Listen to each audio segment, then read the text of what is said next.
GST బోనాంజా రానే వచ్చింది. ఇకపై 5%, 18% రెండే స్లాబ్లు. మిడిల్ క్లాస్ కు రిలీఫ్. ఫెస్టివల్ సీజన్ ధమాకా. లోకల్ మార్కెట్స్ కు బూస్టప్. అమెరికన్ టారిఫ్స్ కు చెక్. ఇవే టార్గెట్ గా సరికొత్తగా జీఎస్టీ మన ముందుకు వచ్చేసింది. సెప్టెంబర్ 22 విడుదల.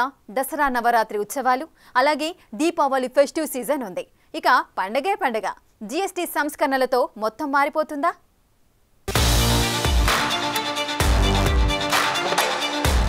రైట్. భారత్లో జీఎస్టీ సంస్కరణలతో ఫెస్టివల్ సీజన్ బూస్టప్ కాబోతోందా అంటే అవునన్న సమాధానమే వస్తోంది. ఎక్కువగా మిడిల్ క్లాస్ కు రిలీఫ్ ఇచ్చేలా జీఎస్టీ కౌన్సిల్ నిర్ణయాలు తీసుకుంది. ఇంకొద్ది రోజుల్లో మన దేశంలో బిగ్గెస్ట్ ఫెస్టివల్ సీజన్ మొదలవుతుంది. దసరా నవరాత్రి ఉత్సవాలు, అలాగే దీపావళి పండుగలు ఉన్నాయి. ఈ టైంలో రీటైల్, ఆటోమొబైల్, ఎలక్ట్రానిక్స్, బట్టలు, ఆభరణాలు, స్వీట్స్, గృహోపకరణాలు, గిఫ్ట్ ఐటమ్స్ వంటి రంగాల్లో భారీ కొనుగోళ్లు జరుగుతాయి.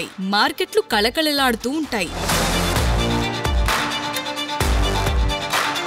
Confederation of all India traders లెక్కల ప్రకారం 2024లో దీపావళి సీజన్లో దేశవ్యాప్తంగా సుమారు 3.5 లక్షల కోట్ల రూపాయల వ్యాపారం జరిగింది. నవరాత్రి సీజన్లో ముఖ్యంగా గుజరాత్, మహారాష్ట్ర, ఏపీ, తెలంగాణ వంటి రాష్ట్రాల్లోనే దాదాపు 1 నుంచి 1.5 లక్షల కోట్ల రూపాయల వ్యాపారం జరుగుతుందని అంచనా.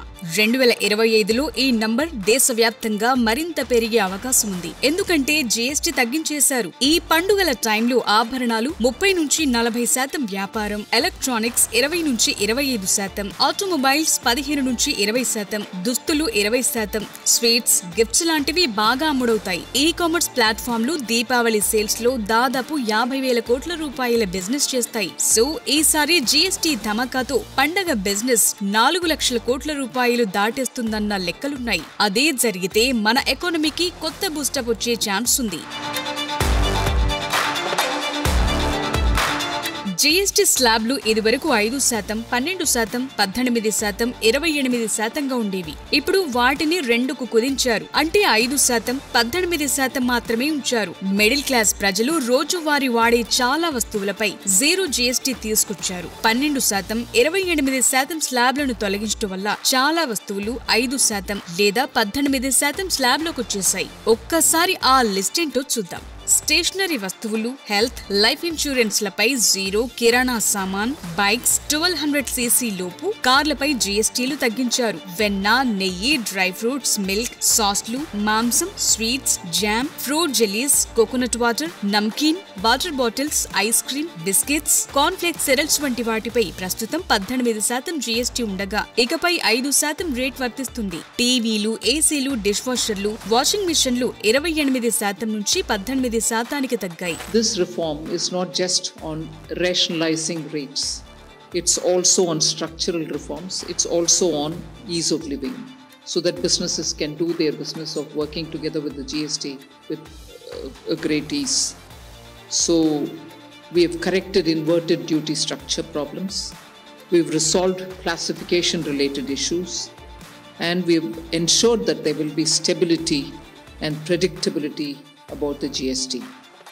Rate rationalization, of course, we've reduced the slabs. There shall be only 2 slabs, and we are addressing also the issues of compensation cess.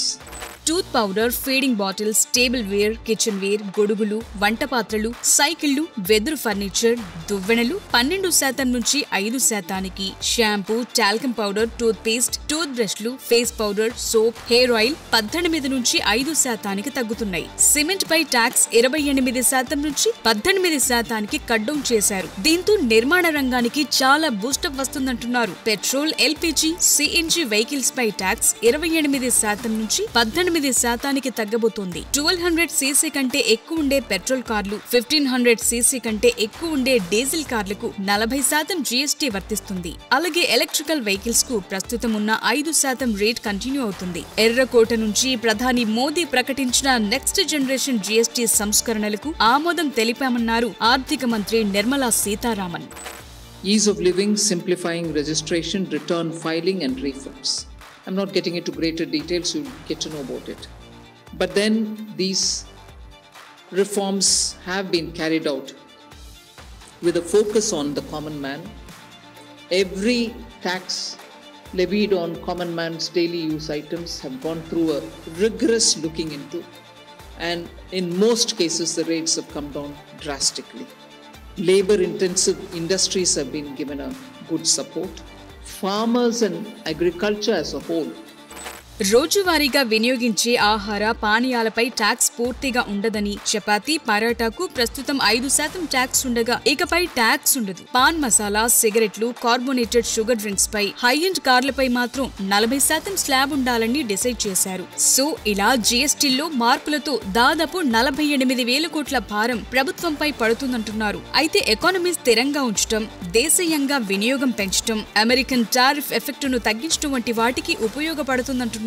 GST సంస్కరణలతో ప్రజల జీవితాలు మెరుగుపడతాయని, చిన్న వ్యాపారులు ఈజీగా బిజినెస్ చేసుకోవచ్చని, దేశ ఆర్థిక వ్యవస్థను బలోపేతం చేయడంతో పాటు ప్రజలపై భారం తగ్గించేందుకు జీఎస్టీలో సంస్కరణలు చేశామన్నారు ప్రధాని మోదీ. జీఎస్టీ కౌన్సిల్ ప్రారంభించాక పన్ను విధానంలో ఇదే అతిపెద్ద సవరణ. రైట్, జీఎస్టీ తగ్గించారు, మరి మనకేంటి? మన జేబులో ఎంత మిగులుతుంది? కారు కొంటే ఇది వరకు రేటుకు ఇప్పటి రేటుకు ఎంత తేడా వస్తుంది? మిడిల్ క్లాస్ ఇంటి బడ్జెట్పై తగ్గిన జీఎస్టీ ఎలాంటి ఎఫెక్ట్ చూపుతుంది? జనానికి మిగిలిన డబ్బును మళ్లీ మార్కెట్లో పెడతారని ప్రభుత్వం నమ్మి ఈ జీఎస్టీ సంస్కరణలు తీసుకొచ్చిందా? జీఎస్టీ తగ్గింది, 2 స్లాబ్లకు కుదించారు. కొన్ని ప్రొడక్ట్స్ పై జీఎస్టీ మొత్తానికే ఎత్తేశారు. మరి ఈ మార్పులతో మన పర్స్లో ఎంతవరకు మిగులుతుంది? ఎలా మిగులుతుందో 1 by 1 చూద్దాం. ఫస్ట్ ఇంటి బడ్జెట్ లెక్కలు వేద్దాం. ముఖ్యంగా నెలవారీ కిరాణా సామాన్ అందరికీ అవసరమే. రోజువారీ వాడే హెయిర్ ఆయిల్ దగ్గర నుంచి బిస్కెట్ల దాకా 5% జీఎస్టీ స్లాబ్లోకి రావడంతో చాలా వరకు ఖర్చులు తగ్గినట్లే. ఫర్ ఎగ్జాంపుల్, 4 ఉండే కుటుంబానికి నెలకు 5,000 రూపాయలయ్యే కిరాణా బిల్ ఇప్పుడు కొనే వస్తువుల ఆధారంగా ఇంచుమించు 500 నుంచి 800 రూపాయల వరకు తగ్గుతుంది. ఇందులో స్టేషనరీ ఖర్చులు కూడా వేసుకుంటే వాటిపై జీఎస్టీ 0 చేశారు. ఫైనల్ గా ఇంకింత బడ్జెట్ తగ్గుతుంది. సో ఇంటి బడ్జెట్ ఎంతో కొంత తగ్గినట్లే కదా. నెక్స్ట్, లైఫ్ హెల్త్ ఇన్సూరెన్స్ల సంగతి చూద్దాం. ఇందులో జీఎస్టీ 18% నుండి 0కి తగ్గించారు. అంటే కంప్లీట్ రిలీఫ్ అన్నమాట. ఉదాహరణకు భార్య, భర్త, 2 పిల్లలు ఉండే కుటుంబం ఏడాదికి 25,000 రూపాయలు హెల్త్ ఇన్సూరెన్స్ కు కడుతుందనుకుందాం. 18% జీఎస్టీ లేకపోవడంతో డైరెక్ట్ గా 4,500 రూపాయలు ఆదవుతాయి. సో నెక్స్ట్ ప్రీమియం 20,500 రూపాయలు కడితే సరిపోతుందన్నమాట. ఇప్పుడు చిన్న కార్ల సంగతి చూద్దాం. వీటిపై జీఎస్టీని 28 నుంచి 18% తగ్గించారు. డైరెక్ట్ గా 1200 cc లోపు పెట్రోల్ కార్ లేదంటే 1500 cc కెపాసిటీ డీజిల్ కార్ కొంటే 18% జీఎస్టీ కారణంగా జనం 60,000 రూపాయల నుంచి 80,000 రూపాయల్ని ఆదా చేసుకోవచ్చు. సపోజ్ ఒక కార్ 7.5 లక్షల ఎక్స్ షోరూమ్ ప్రైస్ ఉందనుకుందాం. 28% జీఎస్టీ అయితే 2.10 లక్షలు కట్టాల్సి వస్తుంది. అదే ఇప్పుడు 18% జీఎస్టీతో కట్టాల్సింది 1,35,000 మాత్రమే. అంటే స్ట్రైట్ అవే మనకు 75,000 రూపాయలు తగ్గిపోతుంది. చిన్న కుటుంబం, చిన్న కార్ కొనే వారికి బిగ్ రిలీఫే కదా. ఈ దసరా, దీపావళికి కార్లు కొనే వారికి ఇంతకంటే ఏం కావాలి? ఈ 75,000 రూపాయలను రకరకాల పొదుపు మార్గాల్లోకి మళ్లించుకోవచ్చు. ఎఫ్డి వేసుకోవచ్చు. హెల్త్ టర్మ్ ఇన్సూరెన్స్ లేకపోతే తీసుకోవచ్చు. అవి కూడా 0 అయ్యాయి. ఇందులోనూ డబ్బు మిగులుతుంది. చిన్నపిల్లలుంటే సుకన్య సమృద్ధి యోజన లేదంటే పీపీఎఫ్ లాంటి వాటిల్లో ఇన్వెస్ట్ చేసుకోవచ్చు. ఇక రియల్ ఎస్టేట్ రంగానికి ఊతమిచ్చేలా సిమెంట్ జీఎస్టీని 28% నుంచి 18%కి తగ్గించారు. ఒక 60 ఇంచుల ఎల్ఈడి టీవీ 60,000 రూపాయలుందనుకుంటే ఇప్పుడు జీఎస్టీ 28 నుంచి 18%కి తగ్గటంతో యావరేజ్ గా 6,000 రూపాయలు తగ్గుతుంది. ఇక పండుగ ఆఫర్లు ఉండనే ఉంటాయి. అవసరం లేని వారు కూడా పండగ సీజన్ లో ఇలాంటి వస్తువులు కొనే అవకాశం ఉంటుంది. సో మార్కెట్ బూస్టప్ అవుతుందన్నమాట. ఇక వ్యవసాయం విషయానికొస్తే ఫర్టిలైజర్ ఇన్పుట్స్, ట్రాక్టర్స్, వాటి విడిభాగాలపై జీఎస్టీ 5%కి తగ్గించడంతో ఇవి రైతుల ఖర్చులను చాలా వరకు ఆదా చేస్తాయి. ఉదాహరణకు జీఎస్టీలో మెన్షన్ చేసిన అగ్రికల్చర్ రిలేటెడ్ ప్రొడక్ట్స్ కు 5 ఎకరాలకు 1,00,000 రూపాయలు ఖర్చయితే వేసిన పంట, వాడిన ఫెర్టిలైజర్ల మోతాదు ఆధారంగా యావరేజ్ గా ప్రతి 1,00,000 రూపాయల ఖర్చుతో 10,000 మిగిలే అవకాశం ఉంటుంది. అంటే రైతుకు చాలా రిలీఫే. మరో ఎగ్జాంపుల్ చూద్దాం. ట్రాక్టర్స్ పై జీఎస్టీ 5% తగ్గించారు. యావరేజ్ గా ఓ ట్రాక్టర్ 6 లక్షల రూపాయలుందనుకుంటే దానిపై ప్రస్తుత 5% జీఎస్టీతో 30,000 అవుతుంది. అంటే 6,30,000. అది అంతకు ముందైతే 6,72,000. సో ఇప్పుడు తగ్గిన జీఎస్టీతో యావరేజ్ గా 42,000 రూపాయలు రైతులకు ఆదా అయినట్లే. రైతుల ఖర్చులు తగ్గి లాభాలు పెరిగితే రూరల్ ఎకానమీ పెరుగుతుందన్న లెక్కల్ని కేంద్ర ప్రభుత్వం వేసుకుంది. చిన్న కార్లు, బైక్లు, టీవీలు, ఏసీలు, రియల్ ఎస్టేట్ కి బూస్టప్ గా సిమెంట్ రేట్ తగ్గటం అన్ని సెప్టెంబర్ 22 నుంచి చౌకగా మారుతాయి. పండుగ సీజన్ లో బడ్జెట్ షాపింగ్ కి ఇదే సరైన టైం. ఆఫర్స్ ఇస్తాయా లేదంటే ఎలాగూ కస్టమర్లకు బెనిఫిట్ జరుగుతుంది కదా అని చెప్పి ఇండైరెక్ట్ గా బాధిస్తాయా అన్నది చూడాలి. సో ఈ జీఎస్టీ 2.0 ద్వారా మిడిల్ క్లాస్ పీపుల్ కి కేంద్ర ప్రభుత్వం క్లియర్ కట్ మెసేజ్ ఇచ్చింది. వారి ఇంటి బడ్జెట్ ను ఆదా చేస్తుంది. అదే సమయంలో లగ్జరీ లైఫ్ కోరుకునేవారు అనారోగ్యం కలిగించే ప్రొడక్ట్స్ వాడుదామంటే మాత్రం భారీగా జేబులో నుంచి ఖర్చు చేయాల్సిందే. ఇది బ్యాలెన్స్ షీట్ మాత్రమే కాదు, మీ నెలవారీ ఇంటి బడ్జెట్ లెక్కలు. మీ పర్స్ లో యావరేజ్ గా ఎంత మిగులుతుందో లెక్కేసుకోండి.